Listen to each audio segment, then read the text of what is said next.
The Demon Within, Chapter 7.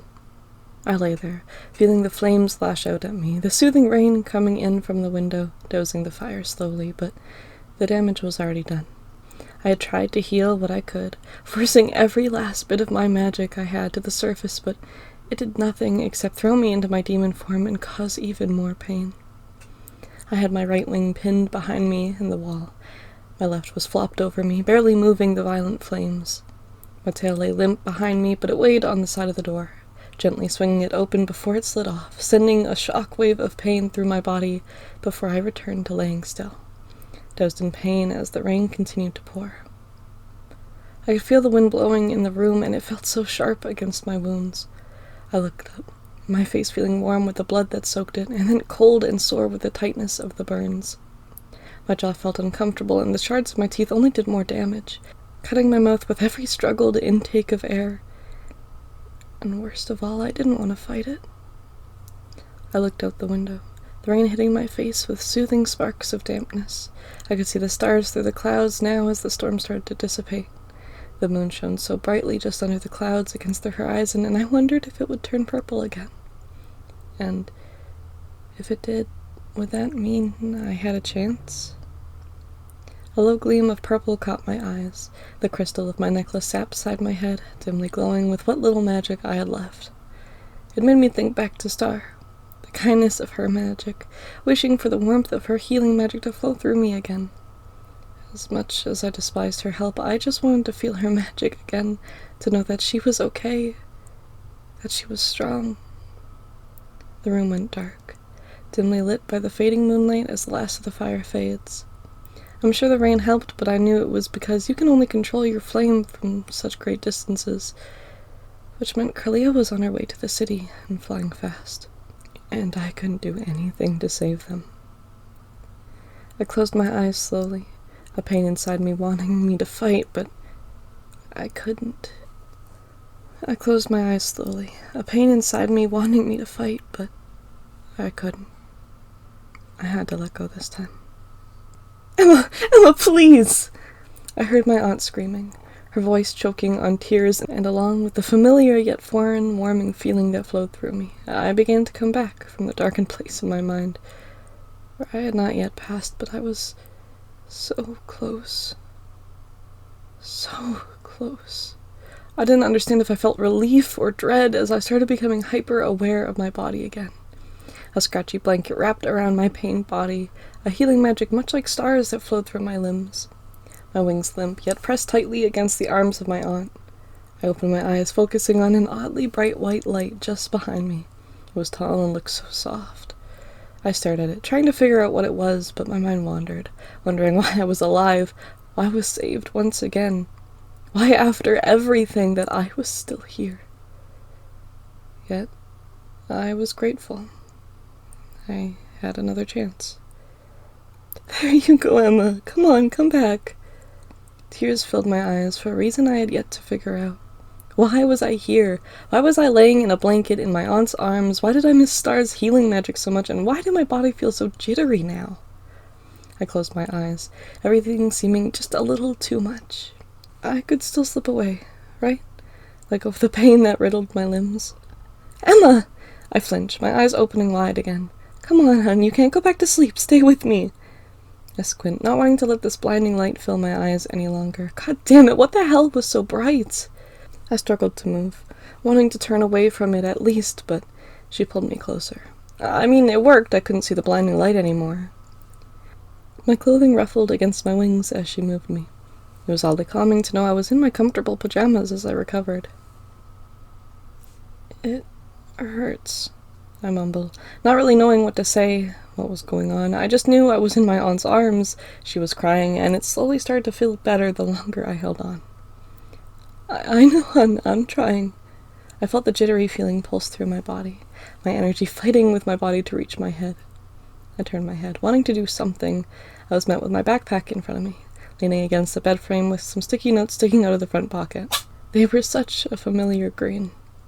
I reached my hand outwards. They were Ira's healing spells, and if my aunt wanted me to survive, I guess they would help. Spells. I cough out, my hand falling short of the backpack. She scooted closer, reaching over for me to grab the spells. Healing. As I spoke, I felt sharpness in my mouth, my tongue scraping against my shattered teeth, an iron taste flooding my senses. I weakly lifted my arm and grabbed one of the spells, looking at it with confusion. Everything hurt so badly. I didn't know where to start. I moved my jaw, pain sending a shockwave through my skull, and I knew that's probably where I should start. I quickly brought a spell to my face, my teeth feeling smooth again, and that warm feeling continued to flood my body as it seemed to bring me back down to earth, something I didn't feel I was on anymore. I cry as I grab fistfuls of spells, placing them against myself, under my jaw, against my wings, my ribs, my arms. My body moved slowly, and my aunt still held me so softly, her magic flowing through me. I flinched slightly, in the middle of placing a spell on my arm before I realized just what was happening. I swung my head around to look at my aunt, wincing towards a bright light that forced me to squint my eyes. "Hello, dear," she said softly. "Looks like you finally gathered your strength again." She sounded so tired as she held me tighter. I gently pushed myself away, not getting far, but far enough to notice the blinding light that came from a brightly glowing halo above her head. I moved my eyes and head, quickly looking up to glance at what was behind me. There was a soft, well-kept array of pristine white feathers attached to her wings. My jaw drops as I look back at her. "Please don't be scared. I promise I mean no ill will towards you as an angel, but I needed all my power to save you, so I hope—" I quickly hug her, chuckling softly. "Why?" I choke on my words, my throat dry and sore before I shake my head, clearing it. "Why do you think I'd be scared?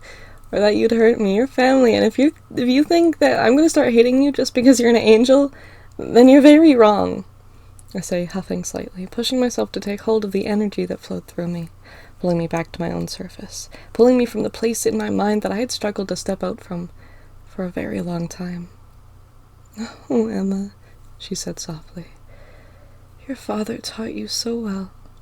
She hugged me back, but my mind couldn't seem to focus on this moment any longer, now focused on why I felt so uncomfortable in the calmness of my mind, why I was so prepared for a fight. "Curlia," I mutter, my mind focusing on the scattered memory of why I was here, why this was happening. I swing my head towards the open window. Water lines the floor and wall below it. I gently pushed away from my aunt, her arms opening quickly, and the moment I was out of them, I pushed myself up, quickly slipping on the water as my legs shook, my knees hitting the hardwood floors below me, my hands just inches away from taking more of the impact before my aunt's wings catch me. Her soft feathers lift me up slightly as she stands. Once I get my footing, I jump back up, sprinting towards the window just to see if I could somehow see her outside, trying to judge how far she might have gotten, how much time has passed. My heart races as I think about Star. What if I'm too late? What if I have to face her again? Alone? Damn it! I yell, my hands gripping the window frame as I look through the clear skies. I could feel the tiredness in my wings, my magic not ready to be pushed to the brink, but I ignored all of that, opening them quickly. "Emma, wait!" I glare at her, not angry with her, but angry that she would slow me down. "You are in no condition to fly. Star and Winter are in danger, and if Curly hasn't gotten to them already, she's going to, and I need to save them. I need to be there for them." I run my hand through my hair, grabbing tightly and starting to pace as I talk, my legs shaking with every step. She pauses, looking down for a second before smiling at me. "Get in the car." No, I don't want you to be part of this. I don't want you to fight anyone. Not for us. Not for me. This is between me and Curlia." "Then let me at least drive you to the city. You need time to recover. I don't know how long you were out for, but you can't fly yet, and I know that much." I open my mouth to protest before she glares at me. "Fine." As we head to the city, I looked out the window worriedly the whole drive, trying to see if I could see Curlia in the shadows or clouds, but I hadn't seen her at all. I looked out the front window as we drove in silence. I couldn't help but glance at the speedometer, annoyed we weren't going faster, but I knew it was no use telling her to break the law for me. I didn't want her to. "Thank you, and I'm sorry for the attitude earlier." "I understand, my dear. If I were in your shoes, I would have given some attitude as well, but just know I would have flown right after you if you didn't fall the moment you jumped out that window." I nodded softly and looked out the window as we talked. I sighed, not knowing what to say. "I'm sorry you had to save me." I'm just glad I could. She seemed oddly silent as she drives. I breathe in, unsure of how to word this before the words slip out. Was I dead? I mumbled, looking back over at her. I felt my breathing hitch in my throat as I saw tears fill her eyes. I don't know.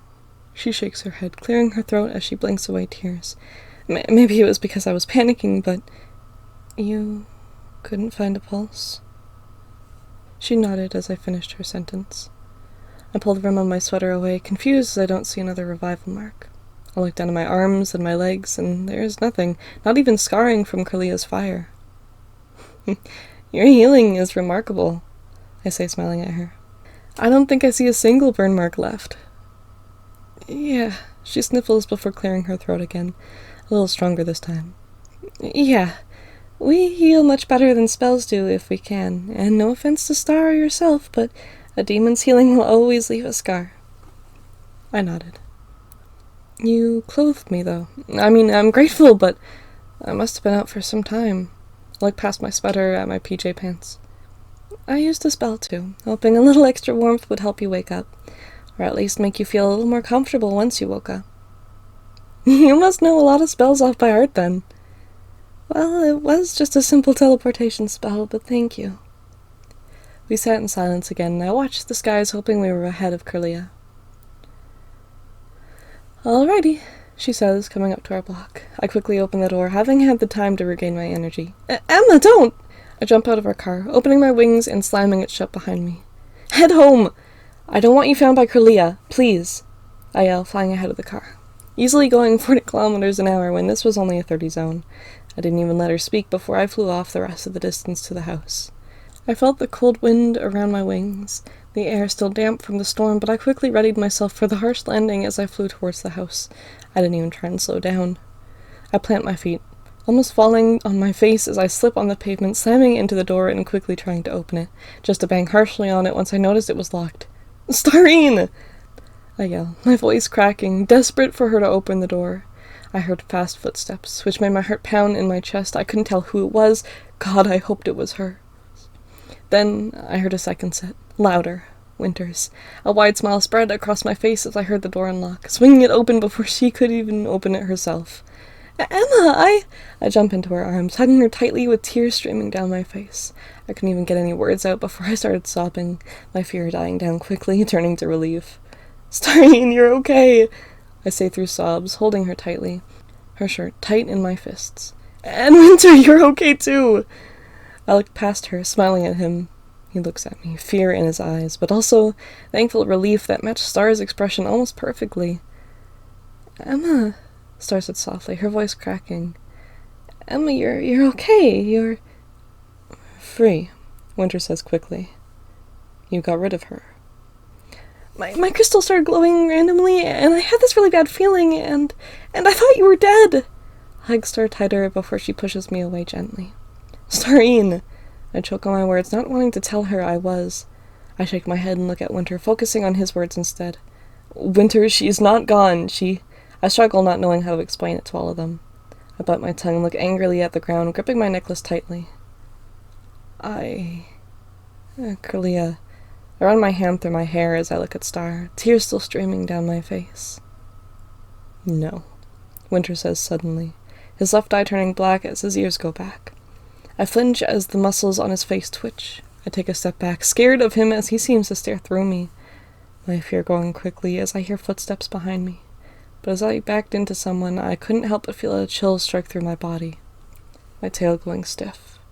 I noticed immediately that it wasn't our aunt. Winter growled deeply and quickly turned into his wolf form. Star's eyes widened, her right turning black quickly as she looked behind me. I knew who it was. I didn't want to turn around. I wasn't ready to face her, and I was stuck, frozen in fear as I felt her breath on me, my body shaking violently before I forced myself to take a step away from her. Star quickly pulls me farther away as Winter walks between all of us. I turn towards her, now behind Star and Winter, and I'm met with the striking red eyes of Curlia as she smiles at us. Would you look at that? She says slowly. How remarkable that you survived that. She laughs as she notices me shaking. I don't even need to be in your mind to know how scared you are. Look at you shake, trembling.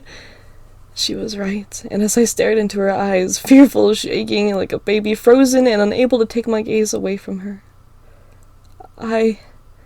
Even my voice shook as I tried to speak. I felt my feet move without me, my body taking a step back, doing anything I could to get farther away from her. I didn't want to die again.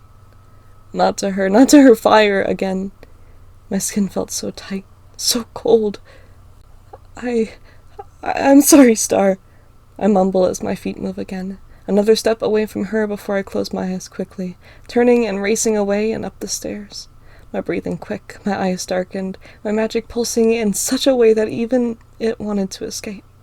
My demon form disappeared, not wanting to get hurt in such a way again. All I knew in every part of my being was I needed to hide. She was always so weak. Curlia chuckled as Winter growled louder, taking a step towards her with teeth bared. You, Star said sternly, taking a step forward, making Winter flinch. Her fists were tight at her sides as she turned into her demon form naturally, her eyes glowing brightly, her tail stiff behind her yet showing no signs of fear. You messed with her mind in ways only someone as messed up as you could. You tortured her. You made her hurt herself, her friends, her loved ones, and I don't think you understand how well of a job you did. Curlia seemed to smile proudly at her words before Star took another step towards her, showing no fear. You made her so scared of her own power that she ran away so she wouldn't hurt anyone, the power that she had no control over because of you. You broke her, and we were forced to watch every second of her deal with a monster. Winter stared unspeaking at Star as she formed brilliant blue fireballs in her hands, taking another strong step towards Curlia, who didn't move. And you call her weak? Star scoffs, her eyes glowing brighter. She tried everything to control a monster. And not even for herself, but for others, because she loves us. Because she's trying so hard to make the world a safe space for demons and angels, and you! Star poked Curlia's chest, making her move back a step as she took one towards her. You continued to torture her! You tried to kill her! She pauses, her demon stone glowing slightly. You did kill her! Both of Star's eyes turn black as she glares at Curlia. And for what reason? There isn't one. There is no reason, nothing other than you're a self-centered, demonic, power-hungry brat! Star screams, her fist tight as she makes the fireball grow. It flared up, bright, strong magic sparking outwards. She stared down Curlia as she seemed to almost admire the strength Star had. If anyone is weak, it's you for not realizing how great of a host you had! Star's voice cracks as she swings her hand back, quickly throwing a punch towards Curlia, the flame blazing as it makes an impact with her chest, throwing her off the front steps. Star was breathing heavy, trying to hold back as she took another step forward, standing at the top of the steps as Curlia landed on her feet on the pavement below them. Winter had his ears back, standing behind Star, almost fearful of her. Curlia laughs, healing her wounds and repairing the cloth of her jacket. And that right there is the reason I couldn't possess you. The will you have is too strong, and although it would make breaking Emma so much easier... Star makes another fireball, an angry expression only lit up by her glowing blue eyes. But now isn't the time for the grand fight. Curlia smirks, turning away. She opens her wings, shooting both Winter and Star a devious smile. We're missing someone, so ta-ta for now, you lovely wastes of magic. Winter growled low before Curlia took off, her laughter filling the night before it faded off. I swear to God himself that if she comes back, I will end her myself, Star mutters through clenched teeth. Winter's tail tucks between his legs as he looks at Star, his ears flat against his head. That idiotic. Star stops as she turns towards Winter. Sorry, she says with an exhausted sigh, her fire disappearing and her demon form fading. Starine, Winter says, softly being cut off by Star as she bends down, petting his ear softly, calming both herself and Winter. Yeah? Winter shakes his head after a while and turns into his human form, sitting beside her and holding her hands gently. He chuckles nervously, his tail wagging slightly, giving himself away as he looks at Star. I am both in love and terrified of you at the same time. Winter smiles before noticing her shaking hands.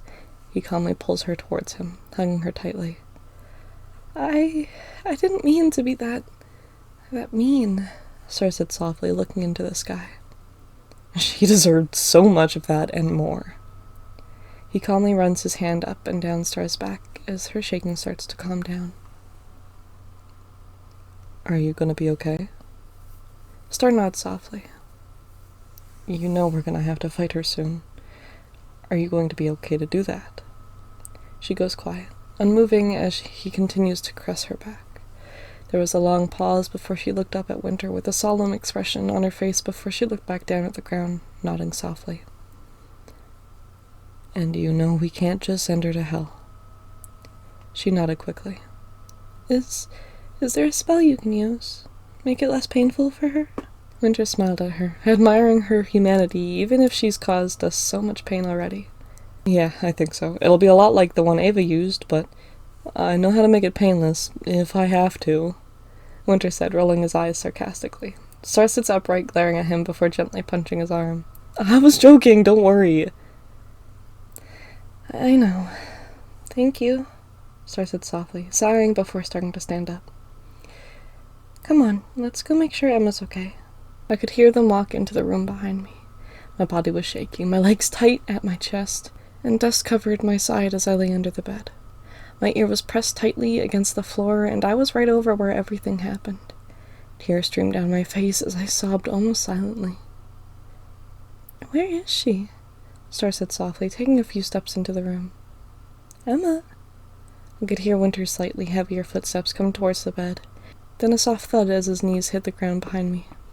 Hey, he says softly, reaching a hand towards me, hesitating when he notices my shaking, but calmly putting it on me. Star comes and sits beside him, doing the same thing, trying to calm me down. I didn't know what to say, if I could say anything at all that would get my thoughts across. Every thought, every fear. I felt scared. Scared of Curlia, but also scared of Star. I have come home in one piece, but I did die again. Curlia left me to die, and it's a miracle that I'm here now, but I worried her so much. Sis, come on out, it's okay. I held my gaze at the wall, scared of what to do and how to move. Hell, since I ran, it was all a blur. I have no idea how I got under my bed. Are you really gonna make me drag you out? Star said with a soft laugh. No, I mumbled, shifting slightly. Every movement felt so forced as I weakly pushed myself out from under the bed. Star and Winter moved back to let me out, and I shifted to sit with my back against my bed frame. I stared down at the floor, quickly bringing my knees to my chest again. Star moves to sit beside me, resting her head on my shoulder. Star. Winter. I felt my throat tight, not wanting to ask, afraid that it was all a muse to get Curlia away from the house. Everything I did screamed that I was weak. Am I?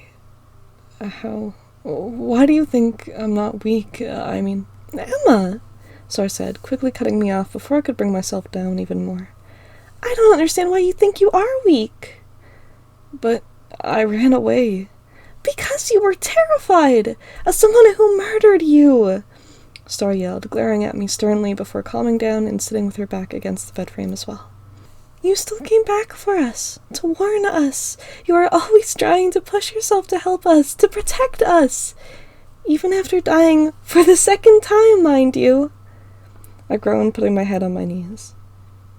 You have tried so hard to be there for us. You ran away so you couldn't hurt us. But that was after I already did, I grumble. Emma! I flinch as Winter speaks up. His voice was loud and demanding as he glared at me. I peeked up from my knees just to look away after noticing his gaze. You took my book to study spells that you were terrified of.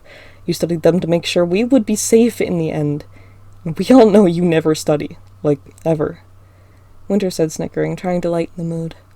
I go back to resting my head on my knees, closing my eyes softly. I shudder, my body jolting as I remember my aunt screaming at me to stay awake. Star looks at me concerned as I sit there looking at the ground with tears in my tired eyes. Emma? Star said softly, putting her hand on my shoulder. I looked at her, unable to force anything near a smile. I looked at her with the only emotion that I could show. I'm so tired, I mumbled, looking back at the ground. Star held me softly, pulling me close. You can sleep now, Emma, she said softly. I'm scared. And I'm here. She rested her hand softly on my hand. I closed my eyes, and before I knew it, in the comfort of my sister's arms, safe and sound in my bedroom, my mind unbothered for once in a long time, I was out cold. At least she's alive, Winter said with a calm sigh, standing up, stretching out his arms. But she's got the right idea. He yawns and heads towards the door. I'll be on the sofa downstairs. Wait, Star said, slowly standing up and putting me in bed, wrapping the blanket around me gently, and then slowly walking up to Winter. He paused in the doorway with a soft smile. Star stood in front of him with a calm expression on her face. Her tired eyes stared into his before she slowly lifted her arms for a hug. When he returned, before she could even lift her arms all the way up. He held her tightly in the doorway before she pulled away just to stare into his eyes again. Her arms tiredly dropped to the sides before Winter grabbed her hand softly. We're gonna be okay, he said, their eyes still locked on one another. Seconds passed that felt like minutes to them. Calm, serene minutes in the moonlight that embraced the room as it shone through the window. Star looked at Winter, her face dropping slightly into an expression of hesitance before Star's hand began to drift from Winter's, her body turning towards the bed. Winter holds her hand tighter with the same hesitant expression before he put up his stubborn front that was so much calmer than usual. She looked at him a little confused, but too tired to do much else than tilt her head softly. You're safe, and so is she, he says, looking deeply into her eyes. Starine, he says softly, just quiet enough that only she could hear him.